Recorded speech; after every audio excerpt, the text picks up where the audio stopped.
Midnight Drearies.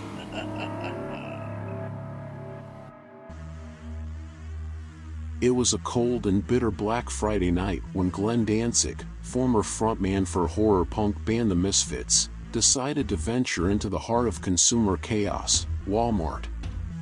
The megastore loomed like a fortress of capitalism, its fluorescent lights casting an eerie glow over the hordes of shoppers who had descended upon it like vultures seeking the best deals.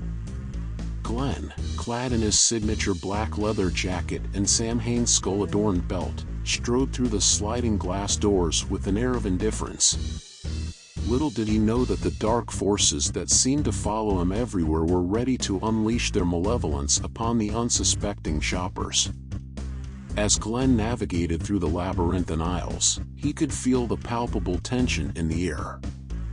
The sweet scent of holiday deals mixed with the acrid odor of desperation.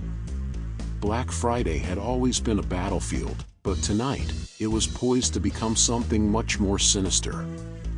Unbeknownst to Glenn, a group of rogue occultists had decided that Black Friday was the perfect time to cast a wicked spell. They sought to harness the chaotic energy of the shoppers and channel it into a dark force that would grant them untold power. Little did they know that Glenn, with his history of strange occurrences, was the perfect conduit for their sinister plans. As Glenn reached the electronics section, the first signs of trouble manifested. The store's intercom crackled to life, emitting an otherworldly chant that sent shivers down the spines of those who heard it. Glenn paid no heed to the shoppers around him as they began to twitch, their eyes taking on an unnatural glow. The chaos escalated rapidly. Glenn, sensing the impending doom, reached for a nearby shopping cart, ready to use it as both a shield and a weapon. The once docile shoppers began to turn on each other, their primal instincts taking over. Bargain hunters transformed into bloodthirsty monstrosities, tearing at each other with a frenzy that defied reason. Glenn found himself at the center of this maelstrom, the cursed energy swirling around him like a tornado of terror. The undead shoppers, now driven by an insatiable hunger, turned their attention to Glenn. His eyes narrowed, a flicker of defiance in the face of the approaching nightmare. The first wave of attackers descended upon Glenn, their ghoulish hands reaching out to grab him. With a primal roar, Glenn swung his shopping cart like a battering ram, sending the assailants tumbling like dominoes. The metallic clang echoed through the chaos, a battle cry against the encroaching darkness. As Glenn fought his way through the aisles, he noticed that the once ordinary products on the shelves began to morph into grotesque abominations. Toy dolls with twisted faces, electronics that emitted eerie whispers and sparking arcs, and Christmas decorations that seemed to pulse with an unnatural energy. The very fabric of reality seemed to unravel in the wake of the dark magic that had been unleashed.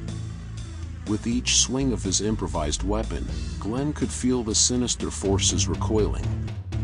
It was as if the very act of resistance disrupted the dark spell's hold on the store. However, the relentless onslaught showed no signs of abating, and the aisles of Walmart became a battleground of the living dead.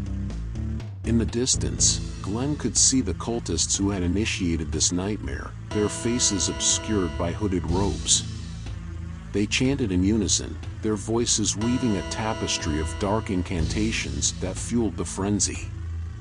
Glenn, fueled by a mix of anger and survival instinct, made his way towards the source of the riotous ritual. As he neared the cultists, the air crackled with eldritch energy. The very ground beneath him seemed to writhe, as if the store itself had become a living thing.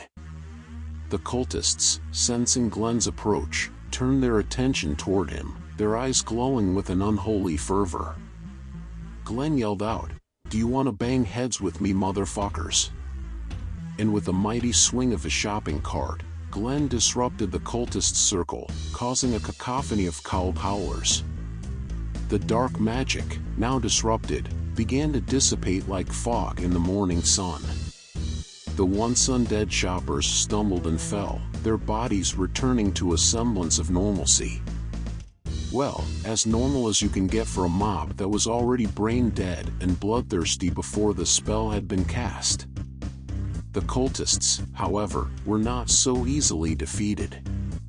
With a sinister grin, their leader unleashed a final burst of dark energy, aiming to consume Glenn and restore the ritual.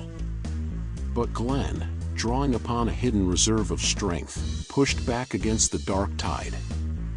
In a blinding flash of light, the cultists were vanquished, their bodies disintegrating into ashes that were carried away by an otherworldly wind blowing out of the menswear department.